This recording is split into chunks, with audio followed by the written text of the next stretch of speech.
अपना बिहार आपके साथ, मैं हूं शिप्रा झा और बुलेटिन की शुरुआत बड़ी खबर के साथ करेंगे। इस वक्त की बड़ी खबर आपको बता दें, प्रधानमंत्री मोदी फिर से बिहार आने वाले हैं। मई के अंतिम सप्ताह में पीएम मोदी बिहार आएंगे और शाहाबाद में पीएम मोदी की सभा होगी। बिहार को कई सौगात देने वाले हैं प्रधानमंत्री नरेंद्र मोदी। तो शाहाबाद में बिहार को कई योजनाओं की सौगात मिलेगी। दिलीप जायसवाल ने इसकी जानकारी दी है। बीजेपी के प्रदेश अध्यक्ष दिलीप जायसवाल ने कहा कि प्रधानमंत्री नरेंद्र मोदी जल्द ही फिर से बिहार आने वाले हैं। मई महीने के आखिरी सप्ताह में पीएम का बिहार दौरा होने वाला है। इस बार प्रधानमंत्री शाहाबाद में आएंगे और बिहार को कई योजनाओं के तोहफे देंगे। प्रधानमंत्री जी मई के अंतिम सप्ताह में शाहाबाद में उनका कार्यक्रम प्रस्तावित है और शाहाबाद में प्रधानमंत्री जी वहाँ के शाहाबाद के लोगों को संबोधित भी करेंगे और उनका जो है जब भी आते हैं बिहार तो बिहार के लिए कुछ सौगात भी लेकर आते हैं। तो शाहाबाद के जनता के बीच प्रधानमंत्री जी मई के महीने में रहेंगे। निश्चित रूप से प्रधानमंत्री जब भी आते हैं तो बिहार के लिए, बिहार से उनको प्यार है और उन्होंने कहा भी है कि हमारे लाडले मुख्यमंत्री नीतीश कुमार जी हैं। तो बिहार की चिंता केंद्र जो है, केंद्र इस बात को प्रधानमंत्री, आदरणीय प्रधानमंत्री श्री नरेंद्र मोदी जी का सोच है कि बिहार आगे बढ़ेगा तभी देश आगे बढ़ेगा। सीएम नीतीश कुमार के लिए जेडीयू की तरफ से मांग की गई है और यह कहा गया है कि नीतीश कुमार को एनडीए का संयोजक बनाया जाए। जेडीयू सांसद रामप्रीत मंडल की तरफ से मांग की गई है। तो बड़ी खबर आपको बता रहे हैं, सीएम नीतीश कुमार के लिए जेडीयू की तरफ से बड़ी मांग की गई, जिसमें ये मांग की गई है कि नीतीश कुमार को एनडीए का संयोजक बनाया जाए। मैं आग्रह करूंगा माननीय प्रधानमंत्री जी से और जितने भी घटक दल हैं एनडीए के, ये लोग सब मिल बैठ करके बिहार के चुनाव को देखते हुए ये संयोजक होना चाहिए एनडीए गठबंधन में। और आपके माध्यम से मैं अनुरोध करूंगा कि हमारे जो नेता बैठ करके, जैसे कि जीतन राम मांझी जी भी आ रहे हैं, चिराग पासवान जी भी आ रहे हैं, बहुत सारे नेता आकर के आपस में बैठ रहे हैं, बात नहीं बन पा रही है। मेरा अनुरोध होगा कि कम से कम सब मिल बैठ करके कि एनडीए संयोजक होना बहुत जरूरी है, चाहे बिहार में बनावे चाहे आप दिल्ली में बनावे। हमारे माननीय विकास पुरुष नीतीश कुमार जी अभी हैं, अगर उनका नाम दे दिया जाए तो बहुत अच्छा रहेगा। आप चाहते हैं नीतीश कुमार एनडीए के संयोजक बने, ज्यादा बेहतर होगा। मेरा एक अनुरोध है, मेरा अनुरोध है माननीय प्रधानमंत्री जी से, और जो एनडीए के गठबंधन के पांचों दल हैं, हम लोग पांचों पांडव हैं, वो सब मिल बैठ करके अगर नीतीश कुमार जी का नाम दे देंगे तो अच्छा मैसेज जाएगा देश।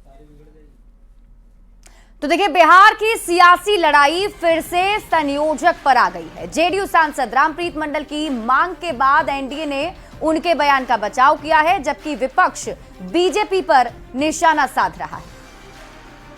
उद्देश्य है, एक ही नारा होता है उसमें, 2025 से 30 फिर से नीतीश। अब माननीय रामप्रीत मंडल जी ने किस संदर्भ में बयान दिया है अब तो वही बता सकते हैं। एनडीए परिवार को जाना जाता है। मुख्यमंत्री नीतीश कुमार जी एनडीए के सर्वमान्य नेता हैं, जिनके नेतृत्व में बिहार में गांव, गरीब, किसान, मजदूरों तक पहुंचकर उनको स्वावलंबी बनाने की दिशा में लगातार एनडीए परिवार काम कर रहा है। मुख्यमंत्री नीतीश कुमार जी के नेतृत्व में ही हम चुनाव लड़ने जा रहे हैं और निश्चित रूप से उनके नेतृत्व में हम आगे सरकार भी बनाने जा रहे हैं। नीतीश जी को भारतीय जनता पार्टी संयोजक बनाएगा कि नहीं बनाएगा, ये बातें तो स्पष्ट नहीं है, लेकिन ये बात तो स्पष्ट है कि भारतीय जनता पार्टी एकनाथ शिंदे बनाने पर नीतीश जी को अवश्य लग गया है। नीतीश जी के लगातार गिरते राजनीतिक हैसियत को भांपते हुए अब जदयू के अंदर ही लोग बोलने लगे हैं कि उन्हें सम्मान दिया जाए और उन्हें वो पद प्रतिष्ठा दिया जाए जो जदयू उसकी हकदार है। लेकिन भारतीय जनता पार्टी कहां मानने वाली है। और देखिए, बिहार में ताड़ी पर छिड़ी बहस के बीच डिप्टी सीएम सम्राट चौधरी ने आरजेडी अध्यक्ष लालू प्रसाद पर बड़ा हमला बोला। सम्राट चौधरी ने कहा कि लालू प्रसाद का मतलब ही अपराध होता है।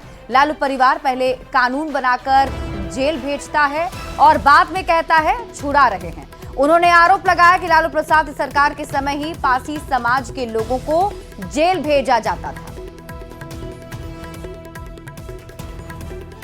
तो सम्राट चौधरी का यह बड़ा हमला लालू प्रसाद पर। सम्राट चौधरी ने कहा कि लालू प्रसाद का मतलब ही है अपराध, क्योंकि उनके ही सरकार में ज्यादा पासी समाज के लोगों को जेल भेजा जाता था।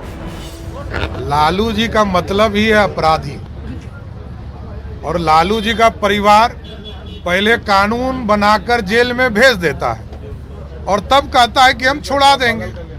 अरे तो जब कानून बन रहा था तो उस दिन विरोध क्यों नहीं किया? लालू जी का परिवार कानून बनाकर पासी समाज को लोगों को जेल भिजवाने का काम कर रहा है। यही लोग बैठे हुए थे सरकार में ना।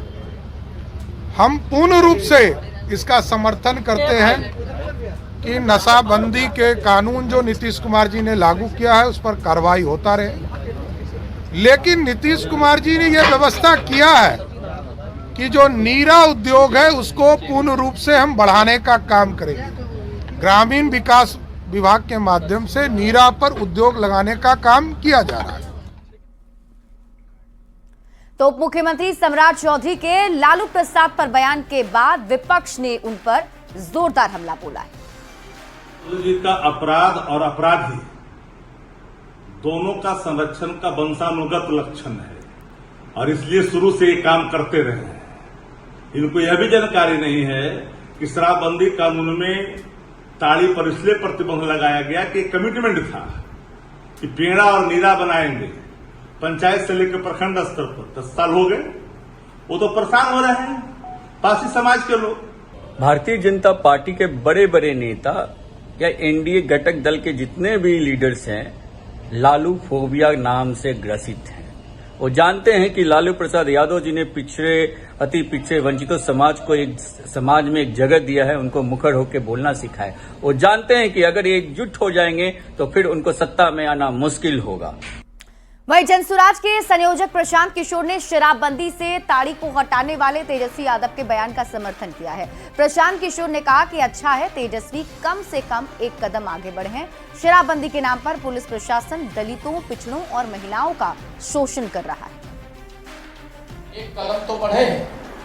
जनसुराज और प्रशांत किशोर पहले हम लोग हैं जिन्होंने कहा कि शराबबंदी को हटाया जाना चाहिए। लोगों ने कहा क्यों कह रहे हैं ऐसी बात? भाई शराबबंदी इसलिए हटाने की बात कर रहे हैं कि पहली बात तो शराबबंदी बिहार में है ही नहीं। ये तो सिर्फ शराबबंदी का कानून है बना है जिसके तहत दुकान शराब की बंद कर दी गई। वहीं ताड़ी से प्रतिबंध हटाने के तेजस्वी यादव के बयान पर दिलीप जायसवाल ने निशाना साधा। दिलीप जायसवाल ने कहा कि तेजस्वी यादव क्यों चाहते हैं कि पासी के बच्चे पढ़ लिख कर अधिकारी नहीं बने, वो ताड़ी ही बेचें। बाद भी तेजस्वी यादव पासी समाज को ताड़ी ही क्यों बिचवाना चाहते हैं?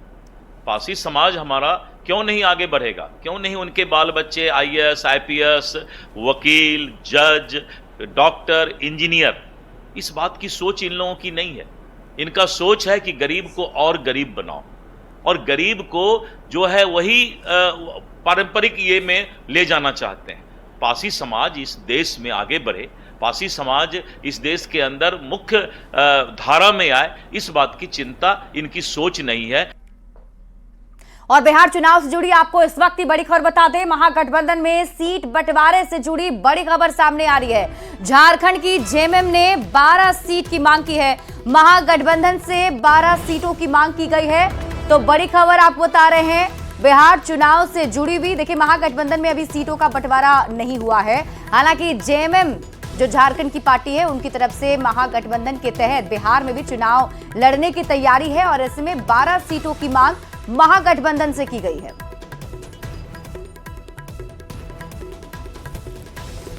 तो बड़ी खबर आपको बता रहे हैं, सीट बंटवारे को लेकर एक और बड़ा दावा महागठबंधन के अंदर। अब जेएमएम की तरफ से 12 सीटों की मांग की गई है। इससे पहले आपको बता दें कांग्रेस की तरफ से भी लगातार सीटों को लेकर कहा जाता रहा है कि 70 से कम सीटों पर चुनाव नहीं लड़ेंगे। वहीं मुकेश सहनी की तरफ से भी सीटों को लेकर दावे किए गए हैं और अब ये बड़ी मांग जेएमएम की तरफ से की गई है। इस बार बिहार विधानसभा के चुनाव में जेएमएम भी उतरने वाली है और ऐसे में महागठबंधन के एक साथी के तौर पर आप इस बार विधानसभा चुनाव में जेएमएम को देखेंगे तो इसके लिए जेएमएम ने 12 सीटों की मांग महागठबंधन से की है। तो जेएमएम की तरफ से सीटों की डिमांड किए जाने पर स्वास्थ्य मंत्री मंगल पांडे ने आरजेडी पर निशाना साधा और उन्होंने कहा कि गठबंधन धर्म के अनुसार आरजेडी को सम्मानजनक सीट जेएमएम को देनी ही चाहिए, क्योंकि झारखंड में जेएमएम हमेशा गठबंधन धर्म का पालन करता रहा है। तो स्वास्थ्य मंत्री मंगल पांडे की तरफ से आरजेडी पर निशाना साधा गया और साथ ही साथ ये भी कहा जा रहा है कि जेएमएम ने झारखंड में आरजेडी को अपने साथ शामिल किया। आइए आपको सुनाते हैं क्या कुछ कहा है मंगल पांडे ने। जब झारखंड में चुनाव होता है तो हम देखते हैं कि राष्ट्रीय जनता दल को वहां झारखंड मुक्ति मोर्चा बहुत ओपन माइंड और ओपन हार्ट के साथ, खुले दिल दिमाग के साथ अपने गठबंधन का साझीदार बना के और इनको सीट देता है, चुनाव लड़ने और लड़वाने में मदद करता है। तो गठबंधन धर्म तो यही कहता है कि यदि झारखंड में जेएमएम आरजेडी को साथ में लेके सीट देके चलता है तो बिहार में चुनाव में यदि वो कहते हैं कि हम सब महागठबंधन के अंग हैं तो स्वाभाविक रूप से उनको साझीदार रखना चाहिए और साझीदार को हिस्सेदारी जो मिलनी चाहिए वो उनको देनी चाहिए। अब संख्या क्या हो नहीं हो वो तो उन लोगों का विषय है। वहीं जेएमएम की ओर से सीट की मांग और उस पर मंगल पांडे की आरजेडी को दी गई नसीहत पर सियासत ने रफ्तार पकड़ ली है और इस पूरे मामले को लेकर बयानबाजी का दौर शुरू हो गया है। बैठेंगे तो सब चीजों का समाधान सरल तरीके से हो जाएगा, कहीं कोई किचकिच नहीं है। लेकिन एनडीए वाले हमारे विरोधी क्या सवाल खड़े करेंगे? एनडीए को पहले अपने गठबंधन की चिंता करनी चाहिए। झारखंड से जेएमएम के लोग भी दबाव बना रहे हैं कि सीमावर्ती इलाकों में इतनी सीटें हमें भी चाहिए। अब राजद जाने किसको कितनी सीटें मिलेंगी। हमें लगता है कि चुनाव से पहले ही महागठबंधन का कुनबा बुरी तरीके से बिखर जाएगा और जनता इनको कोई मौका नहीं देगी। इस महागठबंधन में हर व्यक्ति दूसरे को ठगना चाह रहा है। अभी कुछ दिन पहले कांग्रेस आंख दिखा रही थी। कांग्रेस के प्रभारी, कांग्रेस के प्रदेश अध्यक्ष, कांग्रेस का राष्ट्रीय नेतृत्व, उन्होंने तेजस्वी की क्या हालत की सर्वविदित है। अब जेएमएम ब्लैकमेल कर रही है। झारखंड मुक्ति मोर्चा इंडिया गठबंधन की एलआई पार्टनर है और झारखंड में हम लोग झारखंड मुक्ति मोर्चा के साथ सरकार है। निश्चित तौर से जो भी एलआई पार्टनर हैं वो अपनी सीटों की भागीदारी बिहार में चाहते हैं और उस हिसाब से नेतृत्व के सामने उन्होंने विषय रखा है। नेतृत्व इस बात को देखेगा कि आगे किस हिसाब से कैसे एडजस्टमेंट की गुंजाइश हो। अरवल के महुआ बाग में जनसभा को संबोधित करते हुए प्रशांत किशोर ने बिहार के नेताओं पर बिहार को लूटने का आरोप लगाया। प्रशांत किशोर ने लोगों से अपील की कि इस बार वोट जाति और धर्म के नाम पर नहीं, अपने बच्चों की पढ़ाई और रोजगार के मुद्दे पर दें। इन्हीं नेताओं ने आपको लूटा है। बताइए, राशन कार्ड में पैसा लिया है कि नहीं लिया है? जोर से बोलिए, राशन कार्ड में पैसा लिया है कि नहीं लिया है? जमीन के दाखिल खारिज में घूस लगा है कि नहीं लगा है? जाति प्रमाण पत्र में पैसा लिया है ना भाई? अनाज में 1 किलो चोरी कर रहा है ना? बिजली का बिल गलत आ रहा है ना? आ रहा है कि नहीं आ रहा है? तो ये आपका पैसा लूटा है और अभी चुनाव में आएगा, वही लूटा हुआ पैसों में से 1000 रुपया देगा। तो उस पैसा को ले लेना है, आप ही का पैसा है। और पैसा लेने के बाद वोट किसको देना है? ना प्रशांत किशोर को दोगे तो ना होगा।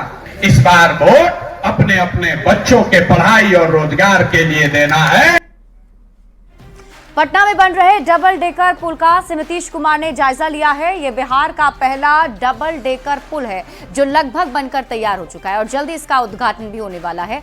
उद्घाटन से पहले नीतीश कुमार इसका जायजा लेने के लिए पहुंचे थे। इस दौरान सीएम के साथ कई विभाग के अधिकारी भी मौजूद रहे।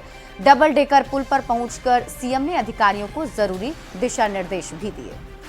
बिहार का पहला डबल डेकर पुल बनकर तैयार हो चुका है, जल्दी इसका उद्घाटन होना है और उद्घाटन के पहले मुख्यमंत्री नीतीश कुमार यहां पर पहुंचे हैं। जो निर्माण कार्य पूरा हो चुका है और थोड़ा बहुत जो बाकी है उसे देखने के लिए, साथ ही जो पदाधिकारी हैं उन्हें दिशा निर्देश भी दे रहे हैं कि किस तरीके से इस पुल को चालू करना है और कौन कौन सी सुविधाएं या फिर क्या क्या दिक्कतें हैं। इन तमाम चीज़ों को इस वक्त मुख्यमंत्री नीतीश कुमार खुद से देखते हुए इस वक्त बिहार सरकार के कई अधिकारी भी उनके साथ मौजूद हैं। पुल निर्माण निगम के भी जो अधिकारी हैं वो भी यहाँ पर मौजूद हैं। और मुख्यमंत्री आमतौर पर जब भी इस तरीके की जो विकास की योजनाएं होती हैं या फिर जो भी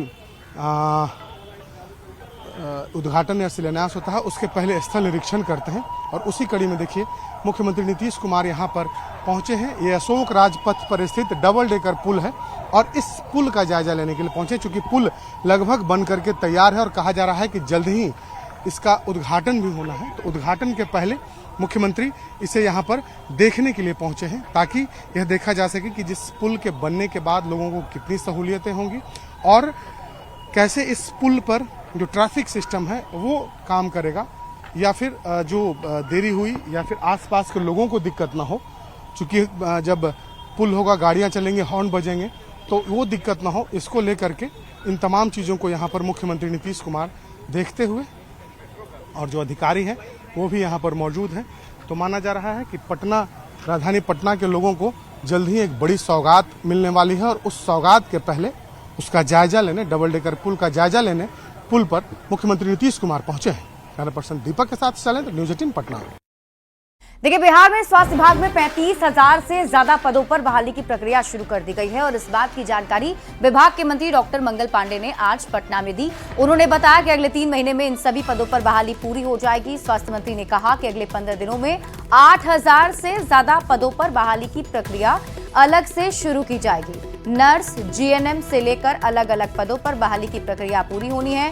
स्वास्थ्य मंत्री ने साथ ही कहा कि विधानसभा चुनाव 2025 के अंत तक राज्य सरकार ने बड़े पैमाने पर नौकरी और रोजगार देने का जो संकल्प लिया है उसे पूरा किया जाएगा। 35,000 से अधिक पदों पर नई बहाली के लिए स्वास्थ्य विभाग के द्वारा जो अधियाचना बीपीएससी और बीटीएससी में भेजी गई थी, वह अधियाचना का विज्ञापन प्रकाशित हो गया। मतलब नियुक्ति की प्रक्रिया अब फाइनल स्टेज में है। अब बीटीएससी और बीपीएससी सभी लोगों का चयन करके विभाग को सूचित करेगा। डिप्टी सीएम सम्राट चौधरी ने पटना में Bihar veterinary science university bypass पथ का उद्घाटन किया है और इस दौरान उन्होंने कहा कि पटना को सुंदर बनाने का काम और पटना की गलियों को पटना एयरपोर्ट से जोड़ने का काम किया जा रहा है। पथ निर्माण विभाग और नगर निगम विभाग मिलकर काम कर रहे हैं जिससे एयरपोर्ट जाना अब लोगों को आसान हो जाएगा। नहीं टूटेगा को सुंदर बनाने में और पटना एयरपोर्ट को जोड़ने का काम। पहले हम लोगों ने असियाना मोड़ से एयरपोर्ट को जोड़ा, अब पटना के और जो गली हैं इसको जोड़ने का काम पटना एयरपोर्ट से किया जा रहा है और पथ निर्माण विभाग और नगर विकास विभाग दोनों मिलकर इस अभियान को चलाने का काम कर रहे हैं जिससे कि एयरपोर्ट जाना आसान हो।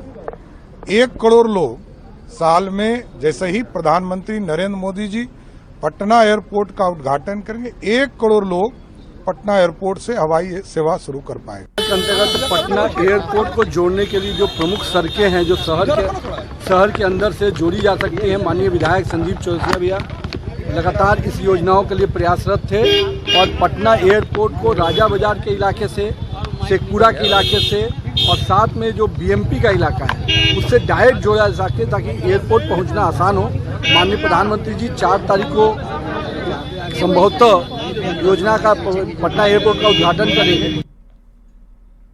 बिहार में भ्रष्टाचार के खिलाफ बड़ी कार्रवाई, माइंस अधिकारी की संपत्ति अब जब्त की जाएगी। बड़ी खबर आपको बता रहे हैं, तत्कालीन माइंस अधिकारी गोपाल साहब पर शिकंजा कसा गया है। निगरानी की विशेष कोर्ट का ये आदेश है। 1 करोड़ 40 लाख की संपत्ति जब्त की जाएगी और जब्त संपत्ति में जमीन के 4 प्लॉट हैं, अपार्टमेंट के फ्लैट हैं, बैंक समेत कई वित्तीय संस्थानों में भारी निवेश जब्त करने का निर्देश दिया गया है। पत्नी सुशीला शाह और बेटे चंदन और सन्नी की संपत्ति जब्त करने का भी आदेश कोर्ट की तरफ से दिया गया है। तो बड़ी खबर आपको पटना से बता रहे हैं। को लेकर नीतीश सरकार की जीरो टॉलरेंस की पॉलिसी रही है और लगातार भ्रष्टाचार के खिलाफ बिहार में निगरानी विभाग हो या दूसरी एजेंसियां हो कार्रवाई कर रही हैं और आज एक बार फिर से भ्रष्टाचार पर कड़ा प्रहार किया गया है। निगरानी की विशेष अदालत ने भागलपुर के तत्कालीन माइंस ऑफिसर की संपत्ति जब्त करने का निर्देश दिया है। इस पूरे मामले में हमारे साथ निगरानी के विशेष लोक अभियोजक मौजूद हैं, हम उनसे जानकारी लेते हैं। ये क्या मामला है और किस तरह का आदेश आया निगरानी की विशेष अदालत? देखिए, बिहार स्पेशल कोर्ट एक्ट 2009 के तहत, उसके सेक्शन 13 के तहत एक आवेदन आया कि गोपाल शाह जो माइंस डेवलपमेंट ऑफिसर भागलपुर हैं, वो आय से अधिक संपत्ति पजेश कर रख रहे हैं। वो उनके पत्नी, बेटी, बेटा सारे लोग पजेश कर रहे हैं।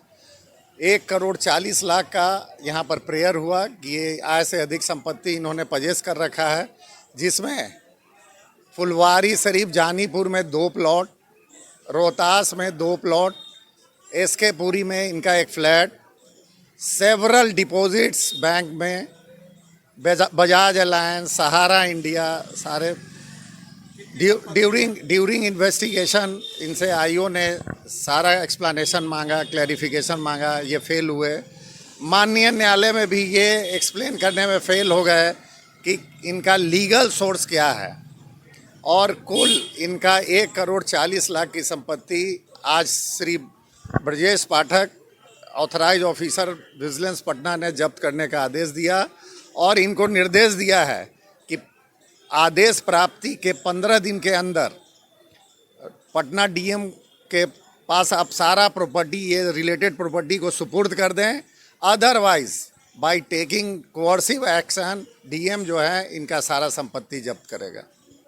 15 दिनों के अंदर अगर वो अपनी संपत्ति सरकार को खुद नहीं सौंपते हैं तो पटना के जिलाधिकारी इस पूरे मामले में अपने लेवल पर कार्रवाई करेंगे। संजय कुमार, न्यूज़ 18 पटना।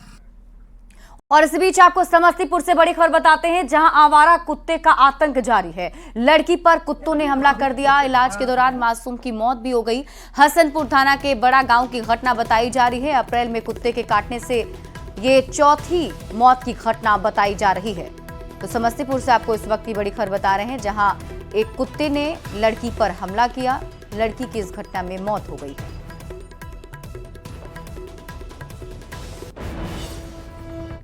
और इसी के साथ इस बुलेटिन में अभी के लिए बस इतना ही। आप देखते रहिए न्यूज़ 18 बिहार झारखंड।